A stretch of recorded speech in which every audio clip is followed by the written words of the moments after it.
Robin, പരിശുദ്ധ പിതാവ് Francis പാപ്പായുടെ ഭൗതിക ശരീരം ചരിത്രപ്രസിദ്ധമായ മരിയ മജോറെ ബസിലിക്കയിൽ സാലൂസ് പോപ്പുലി റൊമാനി എന്ന വിഖ്യാതമായ കന്യകാമറിയത്തിന്റെ ഐക്യം സൂക്ഷിച്ചിരിക്കുന്ന ദേവാലയത്തോട് ചേർന്ന് അന്ത്യവിശ്രമത്തിനായി വിശ്രമം കൊള്ളുകയാണ്.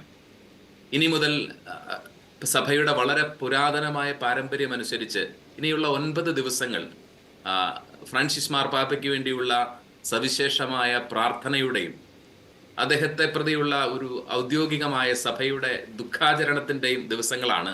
ലത്തീൻ ഭാഷയിൽ നൊവേം ദിയാലിസ് എന്നാണ് 9 ദിവസങ്ങൾ. നൊവേം ദിയാലിസ് എന്നാണ് പരമ്പരാഗതമായിട്ട് പുരാതനമായി പാരമ്പര്യത്തിൽ അറിയപ്പെടുന്നത്. ഈ 9 ദിവസങ്ങളിൽ വളരെ കൃത്യമായി കത്തോലിക്ക സഭയുടെ പാരമ്പര്യത്തിൽ വലിയ ആഘോഷങ്ങളിലേക്കോ മറ്റു കാര്യങ്ങളിലേക്കോ പ്രവേശിക്കുന്നില്ല. വളരെ അനിവാര്യമായ ആഘോഷങ്ങളെ പോലും വളരെ അതിൻ്റെ ഏറ്റവും മിനിമമായിട്ടുള്ള രീതിയിൽ ചെയ്യുകയും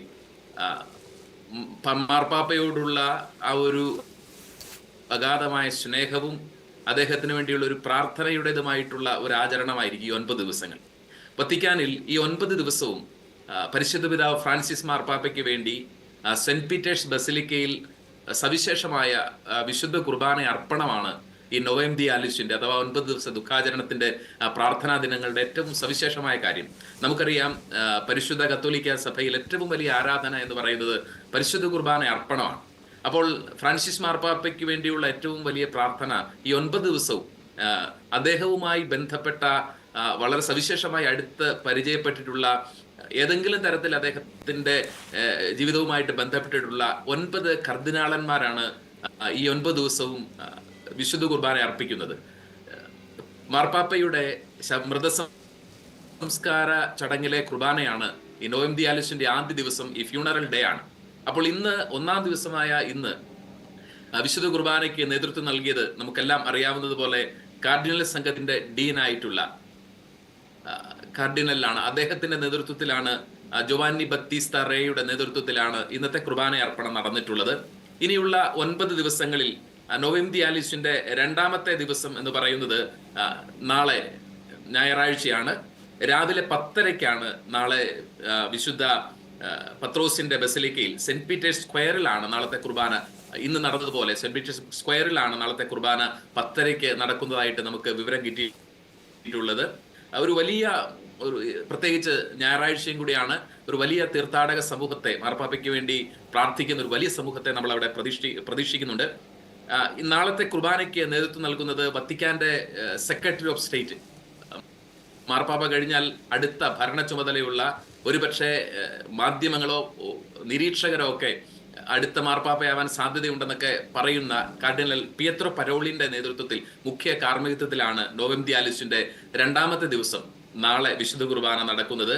ഈ പരിശുദ്ധ കുർബാനയിൽ വത്തിക്കാനിലെ ഉദ്യോഗസ്ഥരും അതുപോലെ തന്നെ അവിടവുമായി ബന്ധപ്പെട്ടിട്ടുള്ള വിശ്വാസികളുമാണ്. വത്തിക്കാൻ സിറ്റിയിലേക്കുള്ളിൽ എന്ന് പറഞ്ഞാൽ, വത്തിക്കാൻ സിറ്റി എന്ന് പറയുമ്പോൾ നമുക്കറിയാം അതൊരു 108 ഏക്കർ സ്ഥലമാണ്.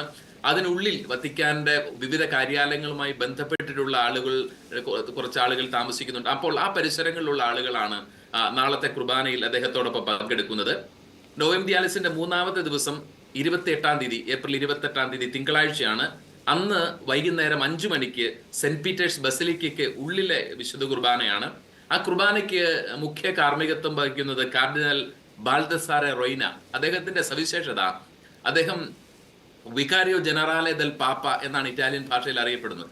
നമുക്കറിയാം, റോമ മാർപ്പാപ്പമാർ റോമ രൂപതയുടെ മെത്രാന്മാരും കൂടിയാണ്.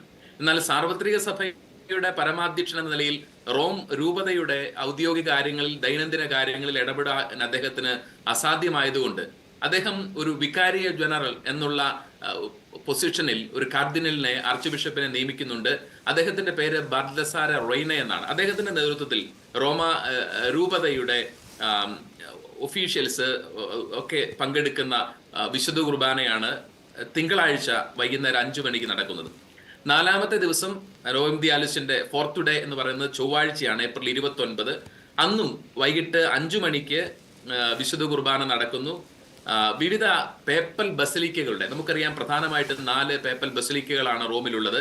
ഈ പേപ്പൽ ബസലിക്കകളുടെ ചാപ്റ്റേഴ്സ് അതിൽ പങ്കെടുക്കുന്നുണ്ട്. അതിന് ആ കുർബാനയ്ക്ക് നേതൃത്വം നൽകുന്നത് cardinal Mauro Gambetti, archpriest of the papal basilica of Saint Peter's. Saint Peter's ബസലിക്കയുടെ ആർച്ച് പ്രീസ്റ്റ് ആയിട്ടുള്ള മൗറോ ഗാംബെത്തി കാർഡിനലിന്റെ നേതൃത്വത്തിലാണ് 4-ാമത്തെ ദിവസം വിശുദ്ധ കുർബാന നടക്കുന്നത്. 5-ാമത്തെ ദിവസം വൈകുന്നേരം 5 മണിക്ക് തന്നെ, ഏപ്രിൽ 30 വൈകിട്ട് 5 മണിക്ക് തന്നെ വിശുദ്ധ കുർബാന നടക്കുന്നു. ആ കുർബാനയ്ക്ക് നേതൃത്വം നൽകുന്നത് കാർഡിനൽ ലെനാർഡോ സാന്ദ്രിയാണ്. അദ്ദേഹം കാർഡിനൽ കോളേജിന്റെ വൈസ് ഡീൻ ആണ്. കുറച്ചും കൂടെ പറഞ്ഞാൽ അദ്ദേഹം പൗരസ്ത്യ തിരുസംഘത്തിന്റെ ഇതിന് തൊട്ട് മുൻപത്തെ അധ്യക്ഷനായിരുന്നു എന്നുള്ളതും നമുക്ക് അറിയാം. അദ്ദേഹത്തിന്റെ നേതൃത്വത്തിലാണ് 5th ഡേയിൽ കുർബാന നടക്കുന്നത്. ഇനി 6-ാമത്തെ ദിവസം മെയ് 1-ാം തീയതി വ്യാഴാഴ്ച വൈകിട്ട് 5 മണിക്ക് തന്നെ സെന്റ് പീറ്റേഴ്സ് ബസിലിക്കയ്ക്കുള്ളിൽ കുർബാന നടക്കുന്നു. അത് കമർലെങ്കോ കെവിൻ ഫറേലിന്റെ നേതൃത്വത്തിലാണ് ഈ വിശുദ്ധ കുർബാന നടക്കുന്നത്. അദ്ദേഹത്തിന്റെ ഒപ്പം റോമൻ കൂരിയ മെമ്പേഴ്സും കൂടി ഈ വിശുദ്ധ കുർബാനയിൽ പങ്കെടുക്കുന്നു. 7-ാമത്തെ ദിവസം മെയ് 2-ാം തീയതി വെള്ളിയാഴ്ചയാണ്.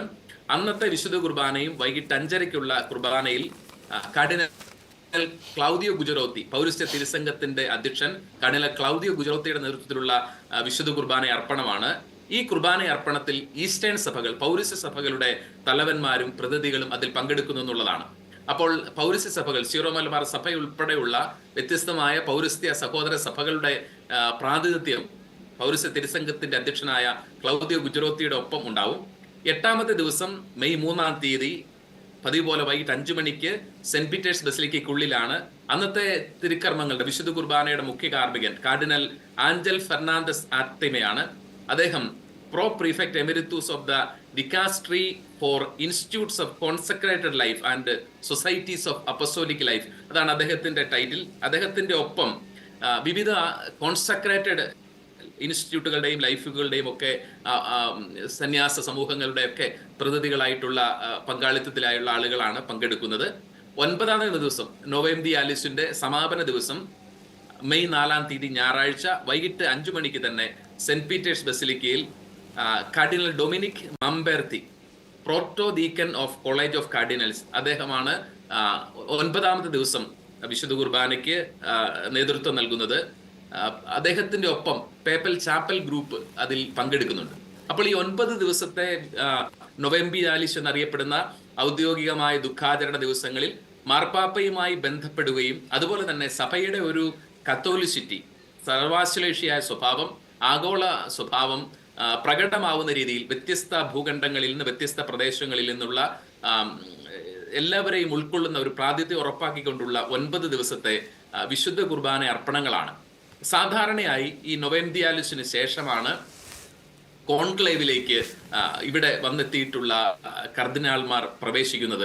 അടുത്ത മാർപ്പാപ്പയെ, പത്രോസിന്റെ 267-ാമത്തെ പിൻഗാമിയെ തെരഞ്ഞെടുക്കാനുള്ള പ്രാർത്ഥനാപൂർവകമായ ആലോചനകൾക്ക് വേണ്ടി അവർ പ്രവേശിക്കുന്നത് ഈ 9 ദിവസത്തെ ഈ വിശുദ്ധ കുർബാനയുടെയും പ്രാർത്ഥനയ്ക്കും ശേഷമാണ് സാധാരണയായിട്ട്.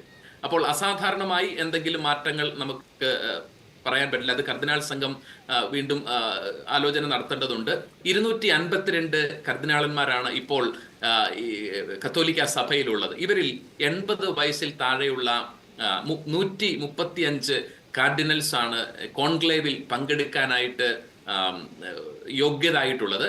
സാധാരണയായി ഫ്രാൻസിസ് മാർപ്പാപ്പയ്ക്ക് മുൻപ് 120 പേരെന്ന് മാർപ്പാപ്പമാരെ തെരഞ്ഞെടുക്കുന്ന കോൺക്ലേവിലെ കർദിനാളന്മാരുടെ സംഖ്യ നിജപ്പെടുത്തിയിരുന്നു. എന്നാൽ ഫ്രാൻസിസ് മാർപ്പാപ്പ ഇനി അതിന്റെ ആ എണ്ണം കൂട്ടുകയും സാധാരണയായി 80 വയസ്സിൽ മുകളിലുള്ളവർ 120-ൽ കൂടുതൽ ഉണ്ടാവാതിരിക്കാൻ ശ്രദ്ധിച്ചിരുന്നു. എന്നാൽ ഫ്രാൻസിസ് മാർപ്പാപ്പയുടെ കാലത്ത് ആ പതിവ് തെറ്റിക്കുകയും 135ഓളം കാർഡിനൽസ് അടുത്ത പാപ്പായെ തെരഞ്ഞെടുക്കാനായിട്ട് യോഗ്യത ആയിട്ടുള്ളവരുണ്ട്.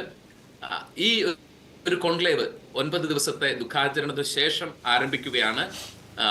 അതാണ് ഇനിയുള്ള നമ്മുടെ നടപടിക്രമങ്ങൾ, മാർപ്പാപ്പയുടെ സംസ്കാരത്തിന് ശേഷമുള്ള നടപടിക്രമങ്ങൾ. റോബി, ഫാദർ, നമുക്ക് മറ്റ് വിവരങ്ങൾ വത്തിക്കാനിൽ നിന്ന് നമുക്ക് നൽകാൻ കഴിയുന്നത് എന്തൊക്കെയാണ്? ഇപ്പോൾ ഫ്രാൻസിസ് മാർപ്പാപ്പയുടെ മൃതശരീരം സെന്റ് മേരീസ് വലിയ ബസിലിക്കയിൽ അടക്കം ചെയ്തല്ലോ, നാളെ തുറന്നു കൊടുക്കും എന്ന് പറയപ്പെടുന്നുണ്ട്. എങ്ങനെയായിരിക്കും അതിൻ്റെ കാര്യങ്ങൾ എന്ന് നമുക്ക് പ്രേക്ഷകരോടൊന്ന് പങ്കുവെക്കുവാൻ കഴിയുമോ? തീർച്ചയായിട്ടും നാളെ മുതൽ സെന്റ് പീറ്റേഴ്സ് ബസിലിക്ക സാധാരണ പോലെ തന്നെ പൊതുജനങ്ങൾക്ക് വേണ്ടി, തീർത്ഥാടകർക്ക് വേണ്ടി തുറന്നു കൊടുക്കും. അപ്പോൾ ഫ്രാൻസിസ് മാർപ്പാപ്പയുടെ കബറിടം സന്ദർശിക്കാനും അദ്ദേഹത്തിന് വേണ്ടി പ്രാർത്ഥിക്കാനും ഒക്കെ ഇനിയുള്ള ദിവസങ്ങൾ സാധാരണ പോലെ തന്നെ മേരി മേജർ ബസിലിക്കയിൽ, മറ്റ് ബസിലിക്കകൾ എന്ന പോലെ മേജർ ബസിലിക്കയും തുറന്നു കൊടുക്കുന്നതാണ്. വളരെ നന്ദി ഫാദർ ഞങ്ങളോട് പ്രതികരിച്ചതിന്.